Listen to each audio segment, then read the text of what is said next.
ಮಹಾರಾಷ್ಟ್ರದ ಹಲವು ಭಾಗಗಳಲ್ಲಿ ಇಂದು ಸಂಜೆ ಆಲಿಕಲ್ಲು ಮತ್ತು ಬಿರುಗಾಳಿ ಸಹಿತ ಮಳೆಯಾಗಿದೆ.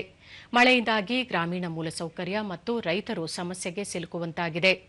ಪ್ರಮುಖ ಜಿಲ್ಲೆಗಳಾದ ಧುಲೆ, ಅಹಿಲ್ಯಾನಗರ್, ನಾಸಿಕ್ನಲ್ಲಿ ಅಪಾರ ಪ್ರಮಾಣದ ಬೆಳೆ ಹಾನಿಯಾಗಿದೆ. ಧುಲೆ ಜಿಲ್ಲೆಯಲ್ಲಿ ಭಾರೀ ಮಳೆ ಮತ್ತು ಆಲಿಕಲ್ಲು ಬಿದ್ದ ಹಿನ್ನೆಲೆಯಲ್ಲಿ ಹಲವು ತಾಲೂಕುಗಳಲ್ಲಿ ಗೋಧಿ, ಜೋಳ ಸೇರಿದಂತೆ ಇನ್ನಿತರ ಬೆಳೆಗಳಿಗೆ ಹಾನಿಯಾಗಿದೆ. ಜಮೀನಿನಲ್ಲಿ ನೀರು ತುಂಬಿದ ಹಿನ್ನೆಲೆಯಲ್ಲಿ ಈರುಳ್ಳಿ ಬೆಳೆಯೂ ಹಾನಿಯಾಗಿದ್ದು, ಸುಮಾರು 9,000 ಹೆಕ್ಟೇರ್ ಪ್ರದೇಶದಲ್ಲಿನ ಬೆಳೆ ಹಾನಿಯಾಗಿದೆ ಎಂದು ಅಂದಾಜಿಸಲಾಗಿದೆ. ಅಹಿಲ್ಯಾನಗರ ಜಿಲ್ಲೆಯಲ್ಲಿ 42,000ಕ್ಕೂ ಅಧಿಕ ರೈತರು ಸಮಸ್ಯೆಗೆ ಸಿಲುಕಿದ್ದಾರೆ.